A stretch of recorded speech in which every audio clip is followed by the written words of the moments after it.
Welcome to the Midweek Mashed Tattie Sportscast. This is MMA Mash, the weekly mixed martial arts roundup that features all the latest news and reviews from the UFC, One Championship, Bellator, PFL, and so much more.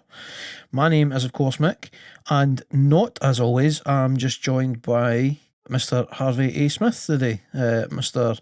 PK is elsewhere celebrating being an old bugger and all that. It was Paul's birthday yesterday for us, right? Sunday. Aye. So, Harvey, how are we? Oh, I'm fantastic. How are you? And happy birthday to Paul, by the way. Belated. Yes. Aye. But good day. How are you? But I'm not bad, thank you, other than dying, melting in this sweltering heat that we've currently got in the UK. Can't really complain to you too much, seeing as you're fucking residing in the Caribbean and all that, but it's a different heat, as they like to say. Different kind of heat. But aye, no, all good in the hood. It's birthday season on the podcast, sort of. Aye. Two birthdays in fucking close succession. Well, 3 if you couldn't. Resident Sandy, the number one fan. He was like last week or whatever as well, so yeah, I'm the only one that's later in the year. Anyway, we've got a reasonable amount to cover today. We're going to try and keep it as short and sweet as possible, seeing as it's a rare twosome. Which is that the first time? Have we done? No, I think me and Paul's maybe done something before for wrestling. I'm trying to think. What, with just 2 years? Certainly the first time for MMA Mash has just been 2 years. Aye. Anywho, let's crack on with the show. We have some breaking news, a now rarity on the podcast. So let's get it on. We're going straight into the news. And the news is that the PFL, they are launching in 2023 a European league.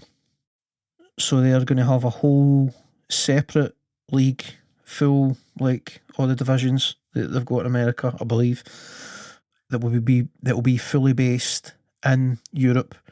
The fights will all take place throughout Europe, and it will be televised at times suitable for like prime time sports in Europe. And it will be certainly predominantly European fighters. I'm sure there'll be the odd sort of American, South American or Asian or whatever here and there. But aye, interesting. So it kind of looks like the PFL, their kind of end goal may be to have a league in all the different continents. It's actually pretty cool when you think about it. The fact that they're putting on this to cater for European times. They're catering for the people in Europe. I think outside of Bellator, it'll be the only other major MMA promotion that does that, really. According to PFL, they are the second, but they reckon they're the second biggest MMA promotion on the planet. I think they base that on TV deals, because they've got TV deals in like 100 odd countries or whatever. They've done pretty well in terms of that. And they will be, based on that, they will be the biggest promotion that have regular shows in the Europe. In Europe, aye. Bellator come over fairly frequently, but when they do, it's either like Dublin or England. That's like the two bits to go. Why they've done the O2, I think. They've done Wembley. I want to say they did one of the Manchester bits. I'm trying to think if they did Nottingham at one point or no. I don't know. Anyway, I mean, it's interesting. But it's an interesting approach, because the most interesting thing for me is that obviously the big thing with PFL is it's a seasonal format, very much based on sort of the kind of standard mainstays in terms of American sports. So they've got this league format. You score points for winning fights and getting stoppage wins, and then the end of the midpoint of the season, or whatever you want to phrase it, they have their playoffs based on your position in the league. The top four in each division go into playoffs, and then obviously there's a big massive payday for whoever wins the big final. I don't like. I'm not sure how that will be received across Europe. I think it will be received pretty positively, but it might take a bit of time to really build an audience because there's not really anything else like that. The closest thing you've got is like some of the kind of lower sort of football leagues and some rugby leagues that have a kind of structure like that where they have playoffs and stuff. But it's just not as common over here. No, it's not very common at all. But I think people in Europe, I think they'll just be glad that they'll have access to more MMA fights at suitable times for them. Yeah, where they can watch live and stuff. Yeah. And I think over time it will grow in popularity. I think it's a great move for the sport. Aye, really is. It's a big deal for the sport. Like fighters across Europe and even parts of Asia and stuff, like they have very limited access to like major MMA promotions. They have to travel to like the US or whatever, or like Singapore if you're going to go to one. Or, that sort of, you know what I mean. So to have, obviously there is like Cage Warriors still putting on shows. Although they seem to be doing a lot in America nowadays. I think I want to say Cage Rage are like kinda still a thing, but they'll know what the ones were. And then you've got like KSW based in Poland, which are fairly big, but they don't really travel. Although they've got a lot of fighters from across Europe. They're pretty much predominantly Poland based. So apart from the occasional show, so it's a big deal for like European MMA and folk even just kind of on the outskirts of Europe sort of thing. Just a lot less travel for them potentially, and a stepping stone as well potentially. The only drawback is that because of like the league format and stuff, they keep their roster a lot smaller than the likes of Bellator and the UFC. So there will be like stiff competition for the positions. And actually that's a good segue. I've got an extract for the sort of press release and the quotes from PFL, and I've also got some fights to quickly touch on, and I'll tell you for why in a second. So this is from Peter Murray, who is the CEO of PFL. I am pleased to announce the PFL will launch PFL Europe in 2023 to further advance the sport of MMA and fuel PFL's next phase of global expansion, starting in Europe, the #1 international MMA growth region. Europe is rich with top fighters who are ready to compete in the PFL's season format on a major stage, and passionate MMA fans throughout the region will now have access to premium events staged in Europe. And it was noted that there will be qualifying bouts held on the 2 UK cards that are coming up, so PFL 8 and PFL 9 for the 2022 season, which PFL 8 takes place on August the 13th in Cardiff, and PFL 9 takes place on August the 20th in London. So there will be qualifying bouts on each of the cards. The winners of the bouts will be offered contracts to feature in the first season of PFL Europe. And they've also stated, as I previously mentioned, that PFL Europe events will exclusively take place in European countries, and they'll be broadcast and streamed at sort of prime time for Europe. So it's like it's no like a satellite thing. It's no that the fights are over here, but it's for an American audience. Like this is very much a European product. For European, so very quickly, I don't know if anybody will recognise any of the names, but I'll run through them anyway. So on August 13th at PFL 8, there are 4 fights. We've got Mokhtar Benkassi versus Francisco Nuzzi, Vota Barborik versus Radu Maxim, Nathan Kelly versus somebody to be announced, Will Fleury versus Kenneth Berg, something like that. And then on PFL 9 on August 20th, we've got Ali Taleb versus Kenji Bortoluzzi, Teo Adunjo versus Magnus Iverson, Louis Sutherland versus Abram Babley, and then Dakota Ditcheva versus Hasna Jabbar. Now, that last one, Dakota, she is English despite her name, and she's a well-known former world champion Thai boxer who's transitioned to MMA. There's a lot of buzz about her. PFL made a big deal about signing her recently. Obviously, the few weeks back when they did sign her, it didn't at that point say that this is why they were signing her, because it was a kind of eyebrow raiser, because she fights at flyweight and the PFL do not currently have a flyweight division for the women. So this explains it. So as part of PFL Europe, there would seemingly, or it would seem that they are seemingly going to have a flyweight division for the women. Don't know what the rest of the divisions will be.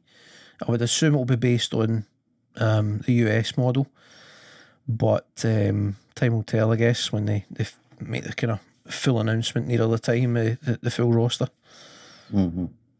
So overall, 2 thumbs up. Very cool. That's my outlook. To me, I think it's actually a really good idea. It's a way to build an audience. You're catering specifically for them.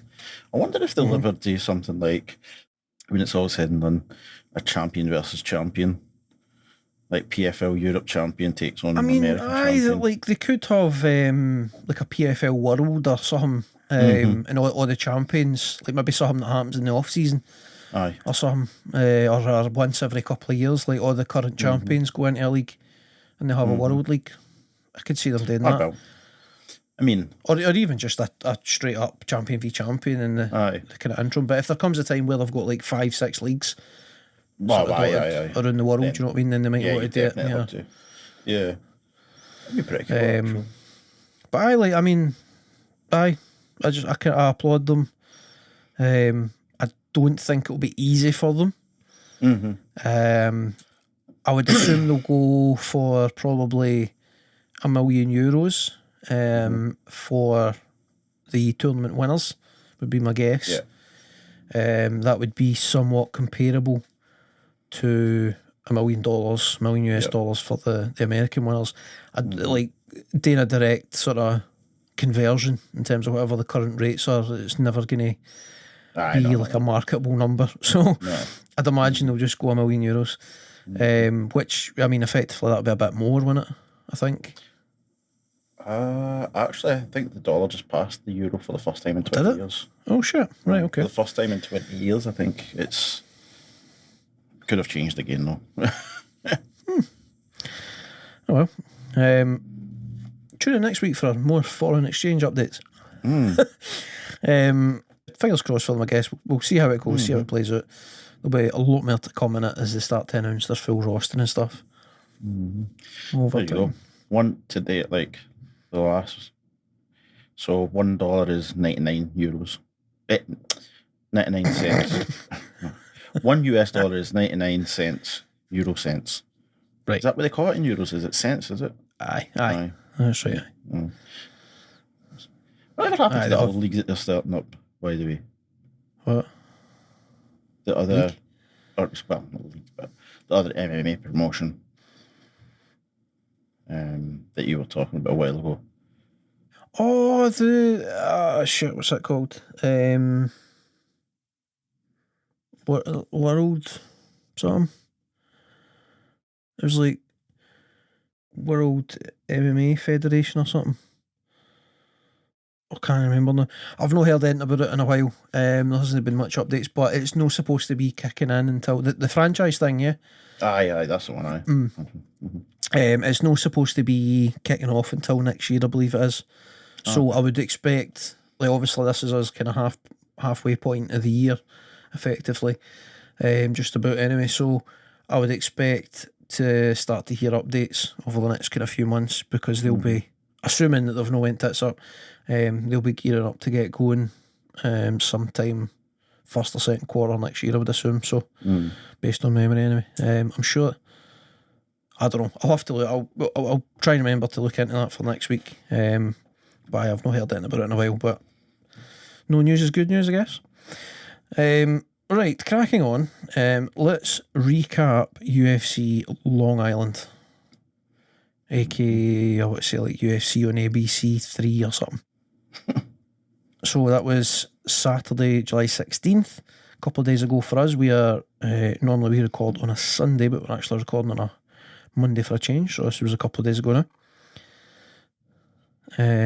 So Harvey, I do believe you have seen most of the fights. Yes. Focused on the stoppages, I believe you were saying. Yes. Cool beans. I was very limited in time, so of course you had birthday celebrations of your own, didn't you? Yes. So, we'll not hold it against you. Let's go from the bottom to the top as we normally do. We started out with Emily Ducote defeating Jessica Penny.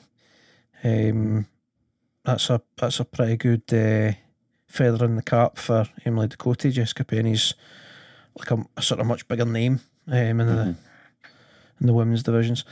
Unanimous decision. Then we had Dustin Stoltzfus defeating Dwight Grant. Again, unanimous decision. Then we had our first stoppage of the night, and it was Dustin Jacoby defeating Dun Jung. And it was by KO. So it was 3 minutes, 13 seconds of round one. Pretty big finish. Then our first bit of controversy for the night, we had Bill Algeo defeating Herbert Burns. Herbert Burns being the brother of UFC welterweight Gilbert Burns. So it was a second round TKO due to a retirement of Herbert Burns. But a weird one. So basically, the fight starts. Herbert Burns comes out fast and aggressive, goes pretty much straight to grappling, and went for, what did he go for? Guillotine? No, a triangle choke. Some leg lock, I think he went for. What? Triangle. It was a triangle. I'm sure it was a triangle choke he went for, and came fairly close to getting it. But he I've spoke before about like the kind of old Brazilian adage when it comes to jiu-jitsu of position over submission. He went straight to the submission. He didn't necessarily secure the position, so Bill Algeo was able to move a lot and eventually worked his way out of it. After he escaped the submission, Herbert Burns kind of seemed like it was burst. Like it was knackered, and he didn't seem interested. It was just like laid there, and I was like, what's going on here? Like, then Bill, Algeo was kind of looking at him like, okay. Then I started to walk towards him, I guess, to mount him or something, and the ref was just like, nah. Like, I called the fight. So I don't know what's the official. Oh, that's second round. That was at the point where it got stopped. Oh, sorry. So, I just jumped straight to the. So first round, like he did, it was a similar thing. There was a bit of separation. Bill Algeo was like going to engage again. The referee stepped in, told Herbert Burns to stand up, and it took him. It took him probably a solid 10 seconds to stand up. And he just wasn't interested in striking for there. I don't believe from memory there was much time left in the round, because he had him locked up in the submission attempt for a good sort of couple of minutes. And then we make it to the break between rounds. Herbert Burns looks utterly burst. He was on the deck again by the end of the round, sort of crawled over to his corner. They got him in the stool. They sort of tried to G him up a bit. He didn't seem to really be having it. But he came out for the second round, and then he tried a bit of grappling again, and it didn't work for him. And then a minute and 50 seconds in, as you say, Harvey, Bill Aljo was on top. He backed away. The referee told Herbert Burns to stand up, and he just didn't. Aye. So that's why I was like confused. In the first round, he went for the triangle, and then all that. And when he was getting back up, he kind of crawled. I was like, what the hell? But in the second one, it was like some sort of leg lock, whatever he was. I don't know what he was trying. Some kind of leg, something. And then, Bill Aljo just like stepped away, and he was like, Herbert was just laying there like on Bill's couch, like the ref's like up, and he's just like, meh. It was weird. Rolls over onto his knees, and it's like it got stranger because then he started grabbing at his leg, like he was his knee. Like he had some injury. The doctor strange. So the first one, the doctor was out, didn't he? The doctor came out to the first. I think it was maybe a cut after the first round. And the doctor was checking on him. And then, so the second, when the fight finished, he's laying down and he's like, rubbing the inside of his knee. And then, the doctor's there checking it or whatever. I don't know, man. Like, who knows? Like, I don't want to be an arsehole, like calling out a professional fighter and saying he's this, that, or the next thing. But it really seemed like he did not want to be in that fight after the failed submission attempt. I don't know. It's just strange. But was he not supposed to fight somebody else? Was this not like a replacement or something? I believe it was, I'm sure it was actually, I need to say that a bit. I can't quite remember who was supposed to be. He was supposed to fight somebody else. Let me see. I mind seeing it. But it's just a strange situation, yeah. And then, when all was said and done, Gilbert Burns actually carried Herbert in his arms out the octagon. Out the ring, which was just kind of wild.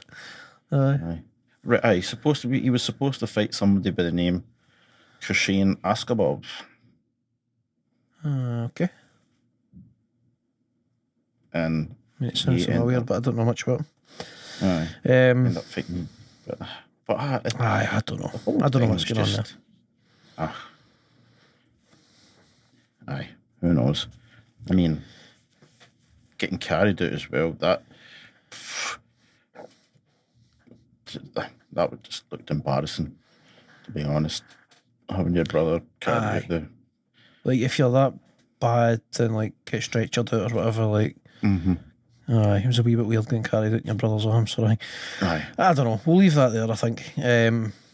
Just a really weird one. I don't see him fighting in the UFC again. Could be wrong, maybe because Gilbert's his brother, maybe he gets another shot. But, like, I mean, if I'm a matchmaker or if I'm the president of the UFC or whatever else, I'm thinking that guy's no fighting for us again. He's clearly got what it takes. He's not interested. But again, I don't want to like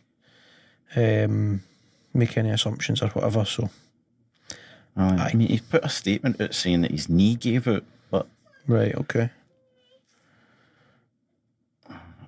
I don't know. Strange one, man. Right, so next up we had Ricky. I want to say it's pronounced Simon, but it could be Simon. Don't know. We'll call him Simon. Ricky Simon defeating Jack Shore, young Welsh lad. First loss in Jack Shore's professional career. And certainly by a country mile the best I've seen Ricky Simon look.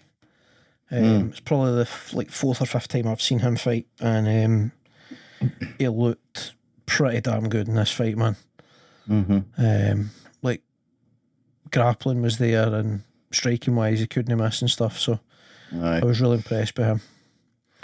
Ultimately it was an arm triangle choke in the second round. He was pretty good, man. One time he had picked up Shore and slammed him. He ran me and just poof. Yep. It was pretty impressive.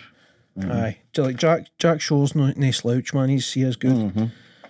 How did he get him into position for that again? For the arm triangle choke. He put him down, didn't he? And then he dropped him with a punch. Dropped him with a punch, right. And then he mounted him. Aye, and he So gave his back up. He actually got the... Well, no, so it was an arm triangle choke from the mount. Usually, for an arm triangle choke, you would go to side control. You want your body on the same side as you're choking. So, like, the same side as where your head's at. But you can pull it off the mount. It's just harder to get the pressure that you need. But I think because Jack was dazed for the punch that put him down and the subsequent damage that he got on the deck, and presumably the squeezing power of Ricky Simon, he was able to pull off the finish.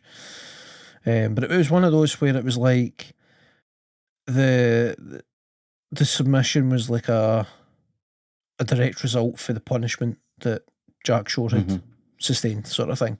Aye. It wasn't like it was like a grappling match for any length of time.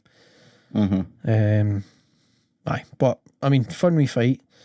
And like Jack Shore didn't look bad, but really impressive performance, standout performance for Ricky Simon. Next up, to close out the undercard, we had Punale Soriano defeating Dulce Lungiambula. Lungiambula looks like he's like made out of granite or something. Dude is an absolute statue of a man, built like a brick shit house. But he got like folded in half for a shot for Soriano in the second round. Big massive punch. I think it was a straight right. And like Lungiambula, like he just he sort of fell towards the cage and he just shut down. It was like Dulce goes to kick him. I think he does actually. He succeeds in kicking him, but then Punahele. How do you know? Is that how you pronounce it? Punahele or Punale? Punahele. Something like that. Go with Soriano. Go with surname. I was just going to say Soriano. So Soriano then comes in with a straight right boom and then a left boom, which drops him, which drops Dulce, and then he follows up. Like Dulce's on his knees and he just follows up with this massive right buff that quite frankly finishes him off. However, Soriano gets a few more punches in for good measure before the referee stops the fight. The referee could have been quicker. We'd probably have been talking about it in an early stoppage, but there was an argument that the first punch that actually dropped him into the cage, that you could have stopped it there, to be fair, because of the way the guy went down. But nevertheless, the sort of follow-up for Soriano was like really good, man, and the referee should probably have put his fucking running shoes on rather than his tennis shoes, because didn't move quick enough today.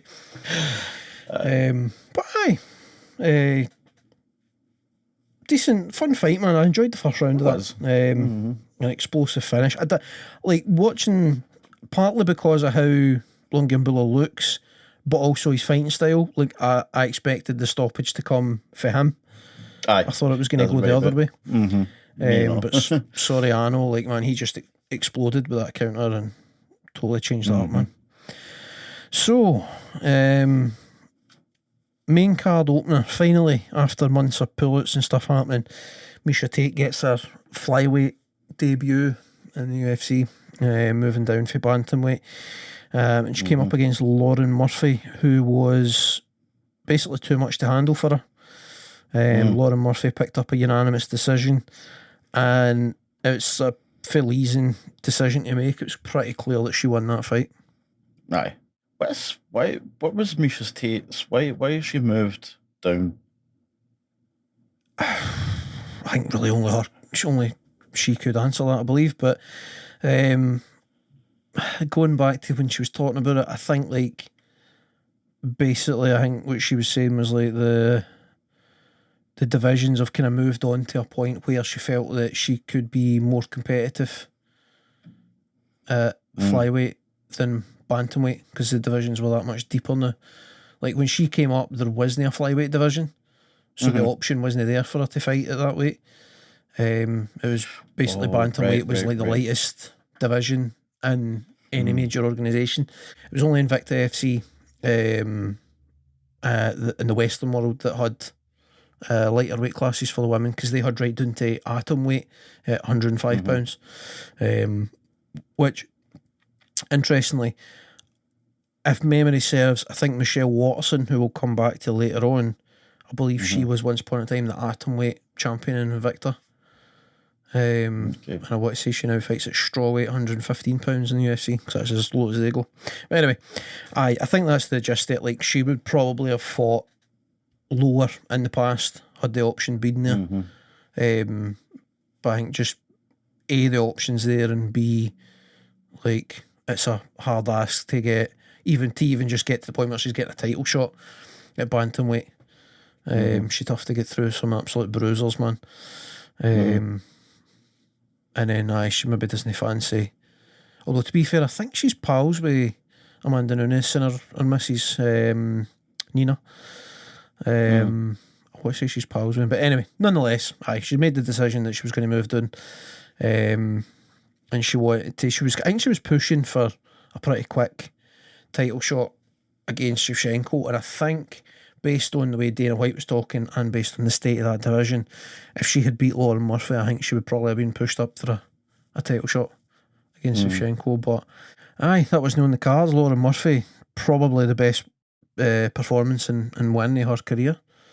She looked really good, and she punched 7 shades of shite out of Misha Tate, basically. I mean, Misha Tate wasn't like, she didn't look bad. She was in the fight, but Lauren Murphy was just quicker, more accurate, stronger in the clinch positions and in the sort of wrestling exchanges. Just really impressive for Lauren Murphy, to be honest. Do you think that sorry. No, you're fine. Do you think that it was a mistake for her to come out of retirement? Because she retired, right? And she was retired, so basically she I mean, not to go too much into her personal life, but I think she had sort of issues with her former partner, and she was feeling like she wanted to settle down and start a family, which she's done. I think she's got 2 kids now. She's got 2 now. So she retired, and she took a kind of corporate job with One Championship.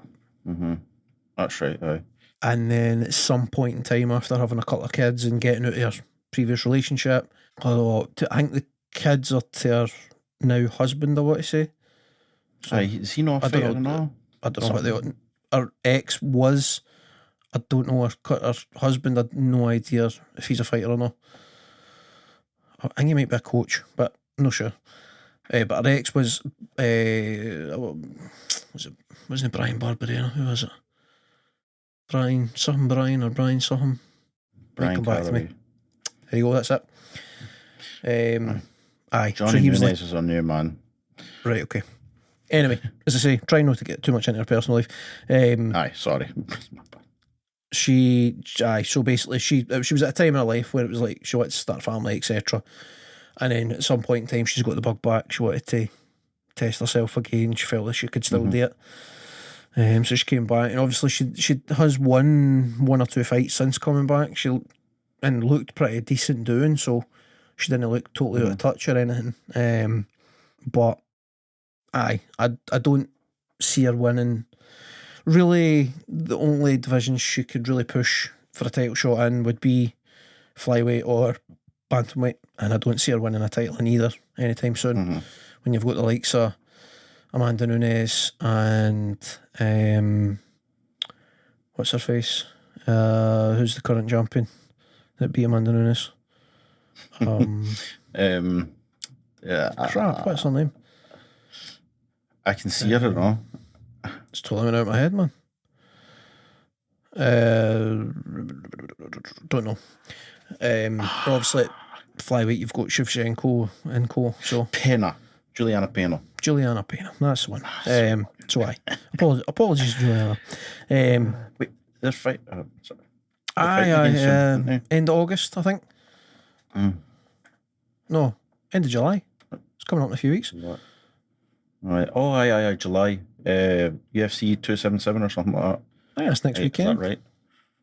This Wow. weekend we've got UFC London. I think it might be next weekend we've actually got that rematch. Anyway, so we'll see what happens for her. Right, moving on. The next kind of controversial thing. Shane Burgos defeating Charles Jourdain. So really fun controversy, fight. Really fun back and forth fight with a bit of controversy at the end. Basically, the controversy is the scoring, right? So many people would agree that Shane Burgos won the fight, right? So he got the majority decision. So the scorecards were 29-28, 29-28, 28-28. But when you dig further, one of the judges gave a 10-8 round to Burgos for, I want to say, the second round. But I mean, there was a lot of sort of grappling dominance for Burgos. But I don't think there's any chance of that being a 10-8. And then Charles Jourdain was all over him in the third round. He comfortably won the third round. And then so people are kind of saying that if any round was a 10-8, it should have been that round, blah, blah, blah. Yeah. Just the fans getting a bit miffed as they do. But nevertheless, man, fun fight. I enjoyed it. I feel like the right guy won the fight. In my opinion, Shane Burgos won the first 2 rounds, so I don't think there's too much an argument. But nevertheless, a bit of stink among some of the fans, sort of post fight. But well worth watching. It was a fun scrap. No as much fireworks as I expected. Burgos did a lot more grappling than I thought it was going to. I thought it would be like the third round, sort of right the way through, but Jourdain started pretty slow in the first round, and Burgos seemed to have a fairly grappling heavy sort of game plan. Right, the big talking point, man, for this card. Well, I mean, no, the best fight for the card. Matt Schnell and Summerdaji, no idea if that's pronounced right. One hell of a fight. First round really fun. Second round, bananas, straight out of the movies, totally crazy. It's like you need to see it to believe it type of thing. Massive comeback for Matt Schnell.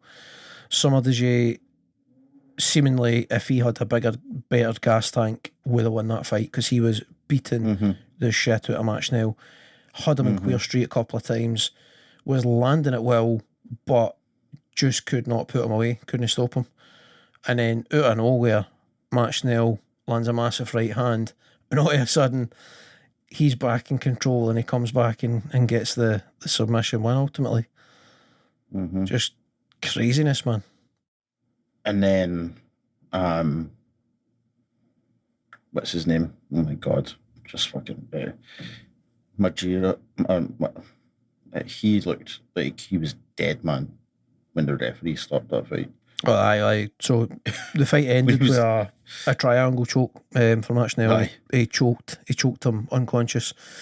Unconsciously, aye. So the referee stopped the fight, and he just kind of flopped down. Aye, so he just like aye. Blood everywhere, just like aye. Just outstanding, man. That was crazy. Aye, highly recommend anybody goes watch that hasn't seen it for any reason. Possibly the best fight in the history of the flyweight division. Like, it's right up there. And definitely the biggest comeback of that division. It's probably the biggest comeback of the year. Like, redonkulous fight, man. Matt Schnell's shown before that he's like really sort of tough, a lot of heart, that sort of thing, but I didn't think he had that kind of performance in him, if I'm being honest. And I didn't really know much of anything about Summerdaji.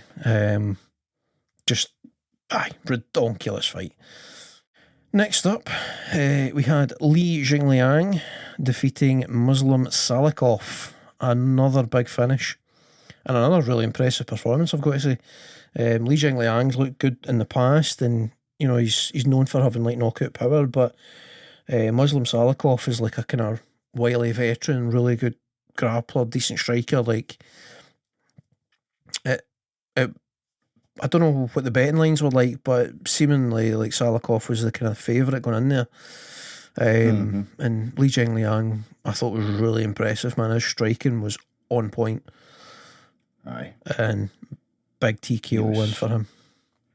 He was just, kind of picking him apart, and then it was that 1-2, boom, boom.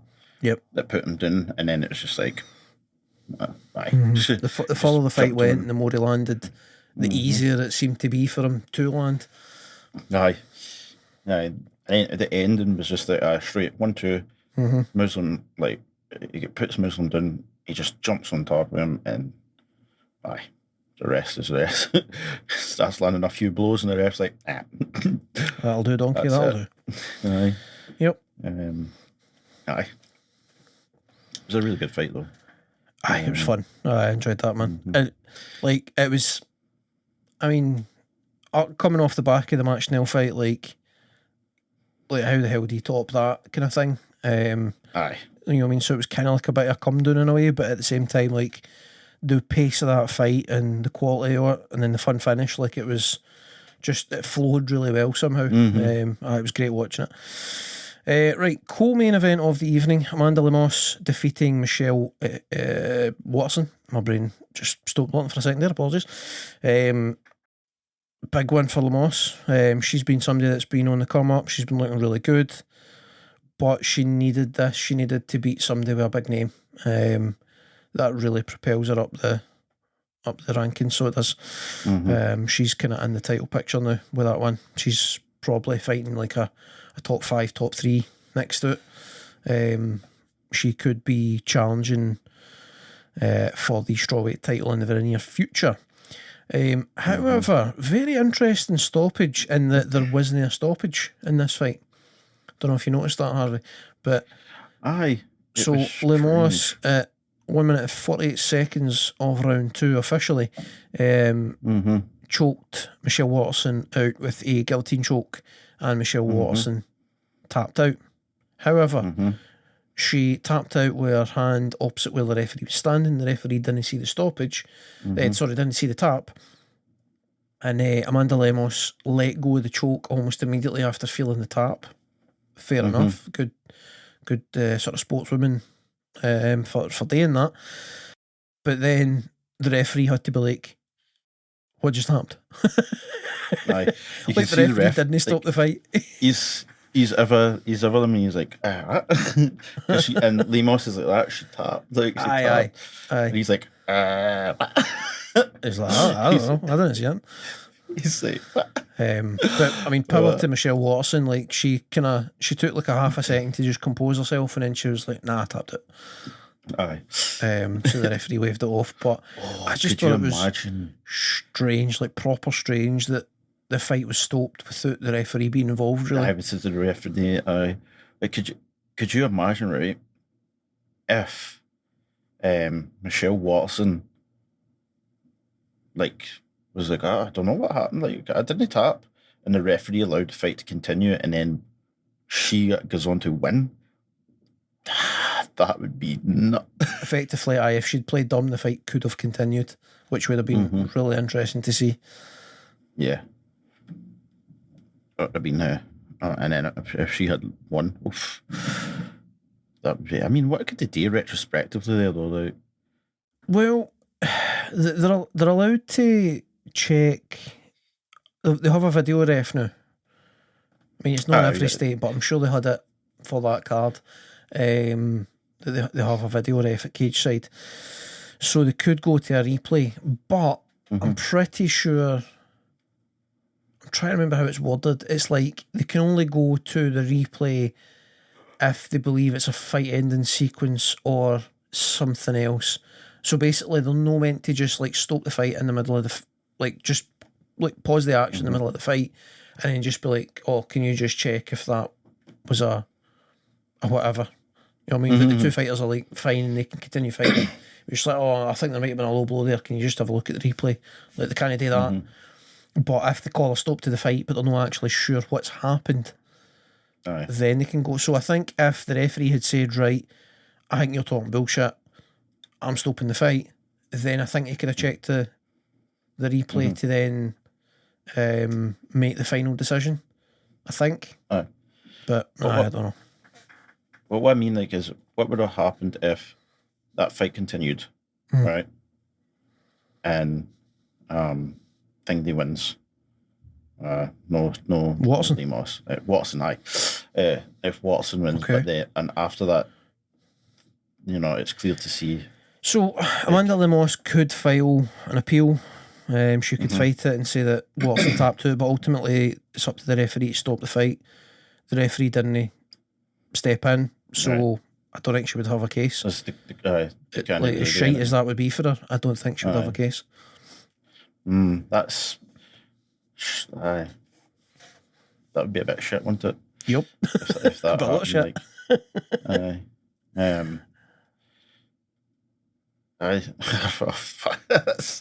Just thinking about it now, man. It's that to happen now. Very much well played to just out of curiosity, very much well played to Watson for running up to it, because it could have got very interesting very quickly. Right, main event of the night, massive bloody letdown, unfortunately. Yair Rodriguez, Brian Ortega, fun fight for as long as it lasted, but just over 4 minutes into round one, Ortega seemingly things just really starting to go his way. Rodriguez, he'd handled himself in the striking, but Rodriguez landing the better shots. Brian Ortega had tried to initiate grappling a couple of times, tried to take Rodriguez down and failed. Got the fight to the ground, sort of just before the 4 minute mark. Bit of a tussle. Rodriguez goes for an armbar. Brian Ortega doesn't feel that he's in danger. Attempts to just pull his arm out of the grip of Rodriguez, and seemingly his arm, shoulder joint subluxates. There's some sort of dislocation there, and Brian Ortega falls to the deck in a lot of pain, and that was that, unfortunately. So what could have been 5 rounds of craziness, tons of striking and awesome grappling and fight of the year candidate, unfortunately was meh. Yes, very disappointing. Yep. I had that one, and as you're saying there, Michael, I had that penned in for like fireworks, I thought that was going to be a really, really good fight. And just unfortunately, I dislocated his shoulder. Right? Sucks, man. As you say, it looks like because he senses a change and he pulls it. Like, I guess Rodriguez must have still had a hold of his hand, and then the force of him trying to pull is just like popped it a wee bit. It raises an interesting question for me, this, right? Because ultimately that goes down as a win for Rodriguez. So TKO due to injury is what it's noted as, right? I always find that weird. It seems to me that should just injury, that should just be a no contest, right? I would think. Effectively Ortega injured himself. It's kind of it's like the Sean O'Malley fight a few fights ago. His leg went on him. He got kicked in the leg, and then the whole nerve thing that seems to happen sometimes with leg kicks. He's like sort of leg fell like kind of just below the knee down, kind of stopped working for a bit. He couldn't put weight on it. He lost the fight effectively by TKO, but really it was like he went to the deck to try and kind of protect himself and kind of signal to the ref that his leg was done.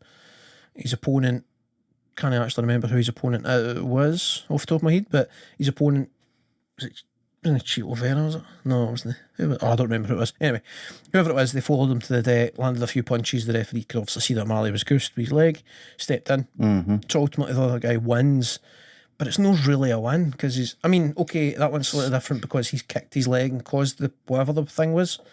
So it's a wee bit different, but it just still seems a wee bit iffy. There's like that wee asterisk there.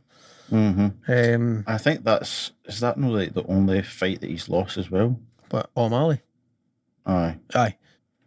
And then obviously you had the no contest for the Pope, wasn't it? Aye, and his last out. Aye. Marlon Vera. So it was Chito Vera. That's Right, okay. aye. Marlon Chito That's who Vera. it was, aye. Right. Anyway, back to this fight. So it sucks, man. Both of them said they're keen to run it back, do it properly, but looks like the UFC is leaning towards just pushing Yair Rodriguez on towards interim title shot. Because Volkanovski, who's obviously the champion at featherweight, he broke his thumb or his hand or something, and his latest defence over Max Holloway, so he's going to be out for a few months while he gets that fixed up. So apparently the UFC are considering going to an interim title fight, which I don't love. Like, Volkanovski's he's going to be out for a few months, but he'll probably be ready to go again by the end of the year, I would think. Latest start next year. So, like, he's going to defend the belt again inside of 12 months easily, probably inside of 9 months. I don't see a need for another fucking interim belt, to be honest. Me neither. It's just the UFC's way. Aye, I don't know. we've been there before. I don't think we need to go into that discussion again. I mean, controversial opinion here. For me, when you say Max Holloway, I think Max Holloway's going to fall off a cliff soon. He's took so much punishment, man. His decline is going to be rapid. Possibly. He did previously suffer some horrible concussion-related symptoms that had him out for months. I mean, I think he's changed up his like training, his spars less and stuff now, I believe. But nevertheless, he's one of the guys that you might kind of worry about in later life potentially. But no discussion for the day, unfortunately. Right, we've waffled on quite a bit, and we're pretty much all out of time. So very quickly, looking ahead to next week, I'll not give you the full cards, I'll just tell you what's on. On 22nd of July, well, this week I should say. So this week we have on 22nd of July, we have One Championship 159 coming back for the first time after their big break. Don't even know why they were on a break, but they were on a big break. The main event is De Ridder versus Big Dash. That should be a fun fight. De Ridder obviously is like a 2-division champion at this point. He is really good. So, and it's a pretty solid card. Again, not going to go through the full thing. But it's a good mixed bag. You get your Muay Thai and your kickboxing and your MMA. It's all there as usual. Some really fun matchups. Sure. Next up, we have also on the 22nd. So One Championship will be first. So like UK time, that will be on early doors. And then on the evening of July 22nd, we have Bellator 283. So again, Bellator's been on a wee bit of a break. Not as long as One Championship, right enough. But they're coming back. The main event of Bellator 283 is Douglas Lima versus Jason Jackson. So Douglas Lima trying to sort himself out and push back towards potentially another title shot. Co-main event is a familiar name, and Usman Nurmagomedov versus Chris Gonzalez. Also on the main card is Lorenz Larkin versus Mohamed Berkamov, and Davion Franklin versus Marcelo Golm. Looks again like a pretty strong card. You've got Nemikov and some other guys on the undercard. So that should be pretty good. And then finally on July 23rd, on the Saturday, we've got UFC London. Main event is Curtis Blades versus Tom Aspinall. Very interesting fight for the heavyweight division. Winner of that fight, if not in a title fight, will be in an elimination fight next. Like a number one contenders fight next, I should say. The two guys are... Well, Curtis Blades is this is like a second or third wave, but he's looking really good recently. Very much on the upturn. Tom Aspinall has had a crazy rise. Very, very talented guy. I was going to say for Liverpool. He trains in Liverpool, but he's for somewhere just outside of Liverpool. And of course, speaking of Liverpool, it wouldn't be a UK-based card without Paddy the Baddy Pimblett and Molly Meatball McCann featuring. So the two of them are fighting in interesting fights. And we've also got the great Scottish hope in Paul Craig taking on Volkan Ozdemir to open the main card. That is going to be a fun fight, I would imagine. Very interesting fight. Good card, so it's a really good fun card, so looking forward to that at the weekend. Any final thoughts, Harvey? It'll be a good fight. Should be a good card there. And I think one was probably on a break because I think there's some Muslim holidays. And obviously Singapore is... right, okay. I think Singapore is... They've got Ramadan and Eid and stuff, so... Eid. I think it was Eid. I think that's possibly why. Okay. Masvidal's face Salford. All right. Good to know. But it was a good weekend of fighting this week. Busy week. Busy week. Busy week. Also a fair bit happening in the wrestling as well, so if you happen to be a two-sport fan, busy week indeed. Right, I think that is enough. Any final words, Harvey? No, sir. No, sir.